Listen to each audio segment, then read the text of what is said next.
Anyone who believes in indefinite growth on a physically finite planet is either mad or an economist. We don't want to focus politics on a notion that involves the rejection of principles around which a large majority of our fellow citizens organize their lives. We are not as endlessly manipulable and as predictable as you would think.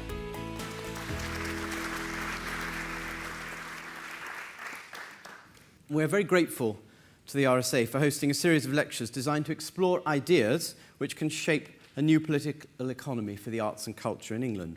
And it falls to me just 6 weeks into chairing the Arts Council to deliver the first. In the last month, I visited 10 of our cities to take the temperature of arts and culture outside London. Bristol, Nottingham, Gateshead, Birmingham, Manchester. And what I saw wasn't for the privileged few, it was art and culture that was for everyone, regardless of their age or background.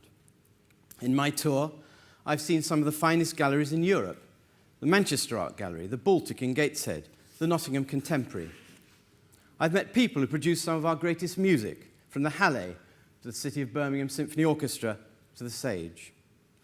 In London, surely the world's capital of culture, I've been to extraordinary theatre, opera, ballet, contemporary dance, concerts, galleries and museums. Let's remember that years of sustained investment in arts and culture have given us these riches that we enjoy. So what cultural learning or riches did I bring back from my grand tour? A compelling idea that our arts and cultural landscape is now being shaped through what I'm calling a grand partnership. It's an idea that can be found in action in places across the country. It contemplates bold new ways of doing things, fighting to create cultural prosperity first, and alongside it, economic prosperity. It's the way I see our cultural life thriving, even in challenging times. The Grand Partnership excels when arts and culture galvanize local communities, when they're delivered in imaginative partnerships with individuals supporting it, local authorities, businesses, and higher education. They work towards goals that benefit everyone. But the Grand Partnership shouldn't stop there. Anyone can be part of it. Voluntary organisations, commercial arts companies, trusts and foundations. I went to the Nottingham Lace Market development, also known as the City Deal. There, the partners include the Nottingham Contemporary, Broadway Media Centre, Antenna, and New College Nottingham. They leveraged 60 million of government funds to develop this creative quarter, and it's led to job creation and addressing a skills gap in the city.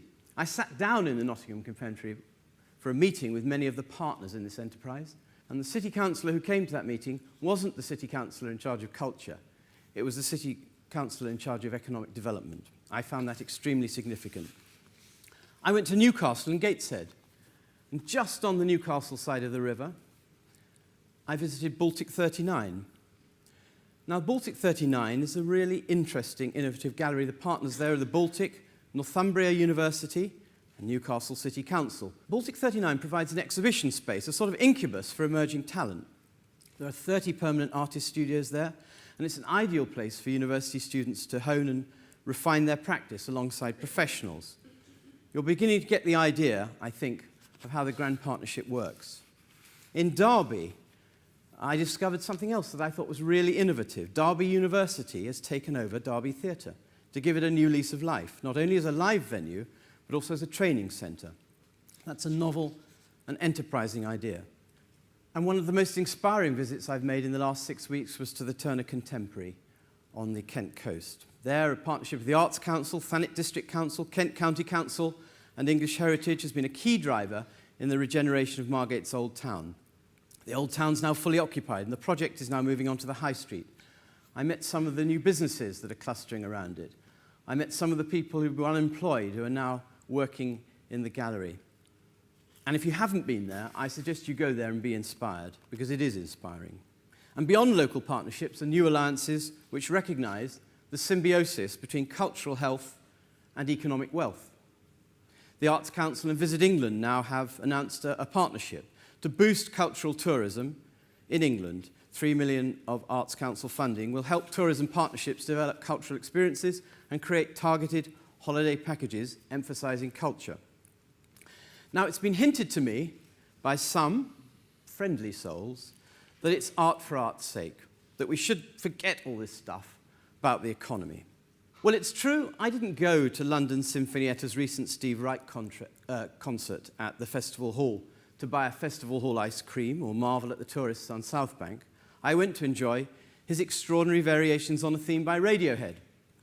But the South Bank Centre has pioneered the generation of new commercial revenue streams, and it is a tourist magnet.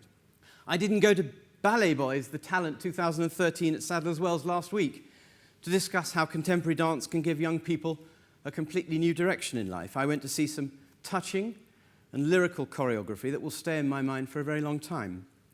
But contemporary dance can, indeed, have that dramatic effect on people's lives. Of course, the arts create shared experiences that move us to laughter or tears, that increase our understanding of other people's lives, that educate and entertain us. In short, it's the power of enlightenment. But this does lead to other benefits. Now, the Yorkshire Sculpture Park is worth £5 million to its local economy, and the nearby Hepworth Gallery saw 100,000 visitors in its first 5 weeks after opening, a case compelling enough that Wakefield is one of the local councils actually increasing its culture budget. And I say, hooray to that. I've also visited the Workplace Gallery in Newcastle, and the two young men running that business said to me that when Newcastle announced, which I'm pleased to say it's now been rescinded, their 100% cut to their arts and culture budget, they said on the day that announcement was made, they got a call from Sweden and they got a call from New York saying, is Newcastle open for business? What's happening in your city? They were shocked, and the business community in Newcastle was shocked at the potential loss of reputation of their city, not just its cultural reputation, but of course its economic reputation. And I think it was the opinions of the business community in Newcastle, as well as some very helpful interventions by others, that made the difference to the decision and brought that cut from 100% back to 50%. We remember, don't we, that 2/3 of surveyed UK businesses reported Liverpool's period of European capital of culture with its associated investments had a positive effect on the city's image as a place to do business. The Arts Council, with its grant in aid and lottery monies, will always be an important partner in making sure that arts and culture ecology is vigorous. We like to see it as a three-legged stool, with public money, which now needs to go further, philanthropy, where we do need new strategies, and commercial revenues, which can be created from shrewd investment to generate new money streams. If the Grand Partnership is going to achieve more, we all need to do better. We need to make the case to those who aren't yet involved. We have to bring more individuals into the partnership. Art and culture are the third greatest recipient of £1 million donations after foundations and higher education, but in general, I'm told, only about 1% of charitable giving in the UK currently goes to the arts. We've got to find ways of improving that. In 2010-11, business investment in the arts declined by 7%, according to Arts and Business. We need to bring more businesses into the fold and reverse the decline of business investment in the arts. And a point I'd make there is that many British businesses are actually much better off now than they'd like to say. They've spent the last 3 or 4 years cleaning up their balance sheet, getting rid of their debt, deleveraging. They're in good shape, but they haven't re-entered what I would call their social commitment and their public responsibility to the community they're in. And if they do, they will benefit from it. We need to realize the digital dividend now opening up, enabling us to involve more people in the arts in more ways and more places than ever before. At one of my favorite venues, again in my trip to Bristol, the Watershed last week, I met some digital video pioneers who've simultaneously won funding from the Arts Council and the Engineering Research Council. I think that's a synergy worth contemplating. Now, when it comes to distribution, ACE's partnership with the BBC in the space and the National Theatre and cinemas is just a beginning. Arts and cultural organisations are ready and willing to play their part in unlocking funds for the regions via the bids that LEPs, the local economic partnerships, are going to make, and several already are. I agree with Lord Heseltine that devolved funding can unlock potential of the regions, and I call on the local economic partnerships pitching for that regional money to include arts and culture at the heart of their bids. We have the ideas and we have the leaders to create success. I think Lord Heseltine said that he wanted to unlock the, quotes, creative and economic potential of the UK. Well, the thing, looking around this room, I don't need to tell you, the thing we say we can do, and it's a claim we can prove every day, we do creative and we do economic. So, Lord Heseltine, we're ready. Many LEPs already, in fact, want to promote, I'm pleased to say, and grow local creative industries. And New Anglia will be an example, Dorset is another, and Greater Manchester is a third. So let's help them and other LEPs connect to talented creative people and the development they need. I want everyone to see this grand partnership as a transformative opportunity. It's already happening, but it could be much more powerful. Let me be clear once again, we're living through tough economic times, and I can see that in these times, public funding for the arts and culture may well come under more pressure. Though let us state unequivocally, there remains a political consensus in our country in favour of public funding of the arts. I don't think anybody could disagree with that. I would dare anybody to disagree with it. But what I've seen in the last few weeks tells me that we're a sector which can respond to this serious challenge with innovation, creativity, great ideas, ingenuity. The leaders I've met will always campaign for and believe in this public funding. The arts and culture uses public funding as seed corn investment. Innovative ideas and creativity are unlocked by this investment. It brings partners to the table and leads to growth. Public funding will always be the bedrock of Britain's creative culture because it's the venture capital that makes wonderful things happen. The brilliant, the inspiring, and the stuff people want more of. It's a relatively small sum of money with a very, very big result. I've been inspired by seeing arts organisations and museums responding creatively to the economic pressures they're under. With the Arts Council's support, these organisations act as cultural entrepreneurs, and they are doing great things. They're responding with bold plans, with energy and enthusiasm, and are coming up with smart ways to invest public money. I visited Live Theatre in Newcastle, which has a unique partnership with a gastropub next door. For every pork pie or Scotch egg bought there, money goes to producing vital new writing for their award-winning theatre. New writing is the lifeblood of the theatre. We need more of it. And I like to call this principle now, I've learned to call it the public Scotch egg, the generous Scotch egg. Actually, their Scotch eggs were completely delicious. But imagine that. That's really imaginative, and I take my hat off to that organisation.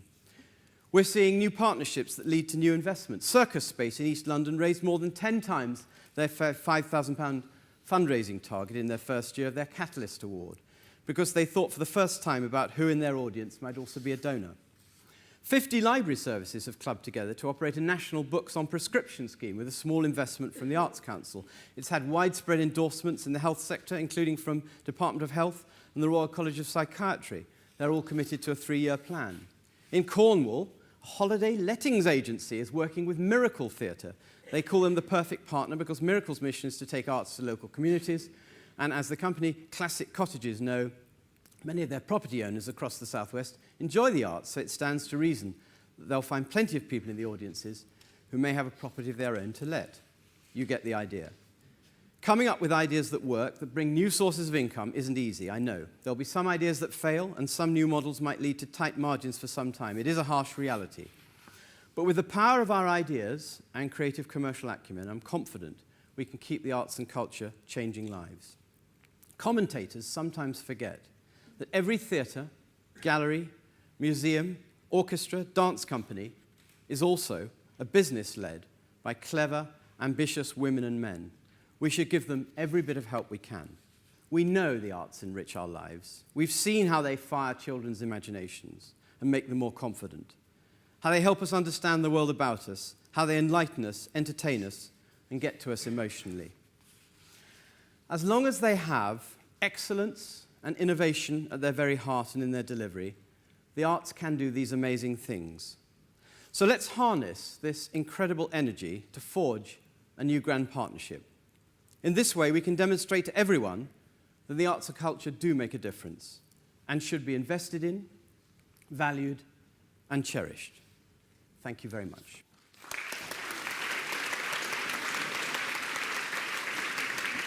What can we do to practically join up the dots in terms of influencing those people who might need to be influenced further about the value of culture to the economy?